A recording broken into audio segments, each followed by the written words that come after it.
Continuando aqui o nosso tema, vamos aqui dar continuidade aos nossos conceitos que nós estamos vendo aí de sistema operacional. Então, o que é que nós vamos tratar agora? Nós vamos falar do bloco de controle de processo, ou PCB, que é o Process Control Block. Essa estrutura nada mais é do que uma estrutura de dados que guarda as informações de cada processo. Então, cada processo possui o seu PCB, com todas essas informações aqui. Essas 7 informações que estão listadas aqui estão dentro de uma tabela, que a gente chama também, você pode utilizar o termo tabela, que é o PCB.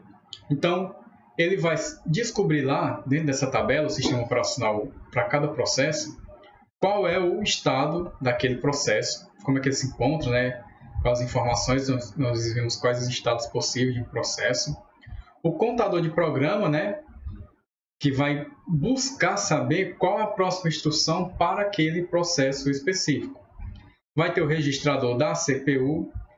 Nesse caso, o registrador da CPU, ele vai guardar dentro do processador, nós vimos lá nas aulas bem no início do semestre, que a menor unidade de memória e a mais rápida de todas é o registrador que está interno ao chip da CPU. Cada registrador daquele possui um endereço. Então, ele possui um registro que identifica ele de forma única e ele vai estar associado a um processo que vai estar sendo utilizado naquele momento. Então, onde ocorrem as operações é outra informação que está dentro do PCB, que é especificamente onde está cada registrador e qual processo está nele. As informações de escalonamento de CPU, né? Quem tem prioridade, como é que as informações estão sendo trocadas, quanto tempo cada processo vai ter de processador, de memória, de armazenamento de disco, de todas as unidades do sistema computacional. As informações de gerenciamento de memória, guardando também lá os endereços da memória, que é muito importante saber lá o conjunto de informações que estão na memória, quem está onde, com que prioridade está, quais os níveis de acesso à memória. As informações de contabilização, que é a quantidade, de entrada e saída, quantidade de kbytes que estão sendo utilizados de memória, quantidade de poder de processamento, quantos núcleos estão sendo utilizados, isso é que a gente fala de contabilização. Informações de status, que de entrada e saída, né? Se está sendo utilizado naquele momento, ou se está aguardando, se está em espera, lá associado também com os estados do processo. Então, o bloco de controle de processo, PCB, contém todas as informações. Lembrando, cada processo possui isso e o sistema operacional conversa com ele para saber essas informações necessárias para serem executadas.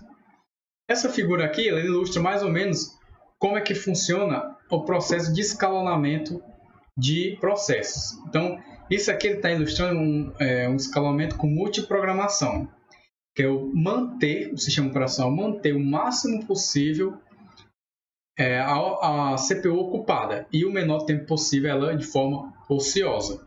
Então, nós temos aqui dois processos, o processo P0, o processo P1, e nós temos um sistema operacional que trabalha nesse controle. Como é que acontece? Essa linha contínua preta aqui é quando quando o processo em si, ou o sistema computacional está no estado que a gente chama de estado ocioso. Então, toda essa linha contínua aqui é quando não está executando o processo naquele momento, está em algum estado de espera. Por exemplo, aqui quando está com essa seta aberta, dessa forma, ele está esperando que está em execução. Só que ocorreu o quê? Uma interrupção ou uma chamada de sistema, o que poderia ser uma interrupção de entrada e saída, aquele processo precisou de um acesso à rede, de um acesso específico a uma parte da rede e do dispositivo de rede. Então, parou ali naquele ponto. Para ele poder continuar lá embaixo, ele vai ter que fazer essa interrupção. Então, o que acontece? O PCB, que é a nossa tabela de processos, nossa tabela de informações de processos, vai salvar o estado que estava antes. A informação que estava lá antes guardada com todos aqueles itens lá na nossa lista de PCBs. Então, ele vai guardar aqui a informação do processo 0, do PCB 0, e ele vai agora para o estado ocioso. Quando ele recarregar o estado a partir do PCB 1, que vai ser do processo 1 aqui, ele vai voltar e percebe que a linha está aberta e vai executar. Só que acontece, ocorreu, abriu, a interrupção foi chamada, né? Ocorreu o processo de interrupção enquanto era tratada a outra e estava executando. Só que ocorreu outra interrupção chamada de sistema aqui. Então percebam que enquanto uma estava esperando, outra foi executando e vai depender aqui, perceba o tamanho da linha também, que para as informações que tinham sido feitas naquela interrupção inicial, ainda não foi suficiente o tempo. Então, como aquela interrupção estava sendo tratada aqui no começo, a PCB0, abriu-se espaço para a PCB1, que era a informação do processo 1, ele executou, terminou a execução e voltou a executar o PCB1 aqui. Executou, até que chegou, terminou aqui o processo, e estava aqui de forma ociosa, abriu, terminou de executar PCB1 e voltou a recarregar a partir lá do PCB0 que estava aqui no começo, lá em cima. Então perceba o que acontece. O que quer dizer de forma geral com essa figura? Que eu consigo executar diversos processos enquanto um está sendo tratado.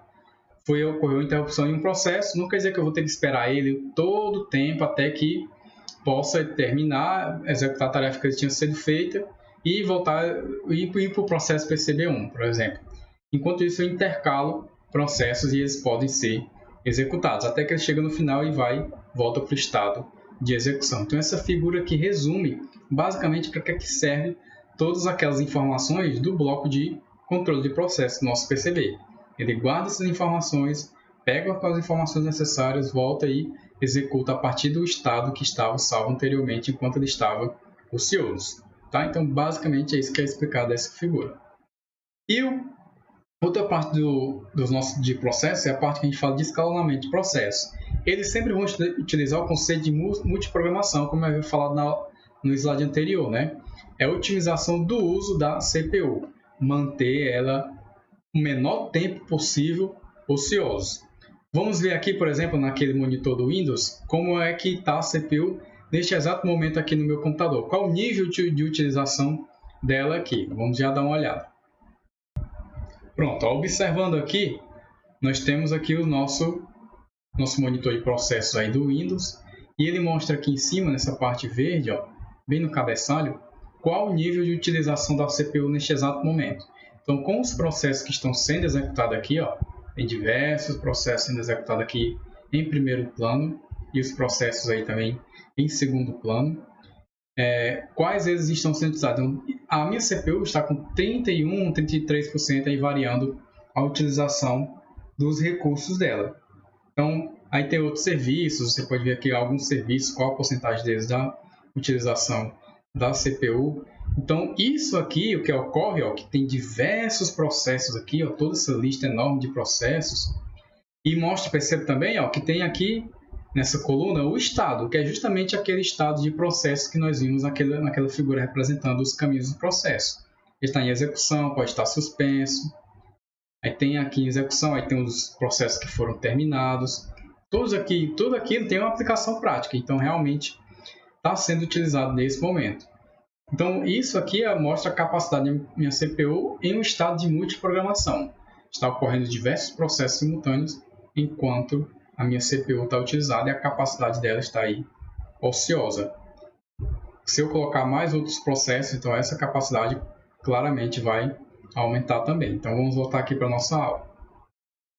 Então, prosseguindo, o que é que se trata? Filas de escalonamento, né? Elas podem ser divididas em 3 tipos de fila, que é as filas de jobs, é o conjunto de todos os processos do sistema, a gente chama jobs. O processo, quando ele está sendo executado, está em uma fila de escalonamento, está esperando o escalonador, que é a parte do sistema operacional, por definir quem é que vai executar naquele momento o que, a gente chama ele de jobs. Então, o conjunto de todos os processos do sistema é na fila de jobs. A outra fila de escalonamento é a fila de prontos. Todos os processos prontos e aguardando a execução. Quando ele está naquele estado aqui, ó, no estado de pronto, o escalonador está aqui nessa fila e ele está aguardando o estado de execução aqui para terminar e ir para o estado de encerrado quando for preciso. E também existe a fila de dispositivos, que é os processos esperando por uma entrada ou saída, que ele pode vir bem aqui, ó, para ir buscar uma entrada ou saída no nossos estados de processo. Então, essa é a parte responsável aqui pelo escalonamento de fila de dispositivos, fila de prontos e fila de jogos, que é a parte de filas de escalonamento. E nós temos aqui a representação disso tudo. Nós temos a fila de prontos, né? As filas de prontos aqui, responsável por isso, mantém essa fila de prontos, que pode ir direto para a CPU e depois ser liberado da CPU.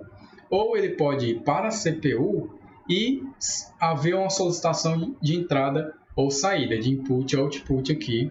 Depois, quando ele vai para essa fila de input ou output, ele vai para a fila, ele tem a solicitação, vai para a fila de input ou output, executa lá o que tinha que ser feito e volta para a fila de prontos, que pode voltar aqui para a CPU. Então, sempre ele vai fazer assim. Aí ocorreu um período de tempo que expirou, né? Ele ficou muito tempo lá esperando, aí para não ficar consumindo recursos, ele volta para a fila de prontos. Nós vamos ver aqui que depois um processo pode gerar um filho, tem várias formas de utilizar isso, de se ver isso em programação. Então, o filho é executado, e quando um processo filho é executado, ele volta para a fila de prontos, até que volte a ser executado pela CPU. E também tem a espera por uma interrupção, né? Ocorreu alguma interrupção aí do sistema, ocorreu a interrupção e ele volta para a fila de prontos. Então, isso aqui, essa figura, ilustra o quê? Ilustra o processo de escalonamento. O escalonamento vai definir todos esses processos aqui para quem vai consumir os recursos da CPU naquele momento. Consumiu os recursos, executou as solicitações que tinham sido executadas, que eram necessárias naquele momento, todas essas solicitações, vai lá, executa elas e volta para a fila de prontos. É assim que funciona. E os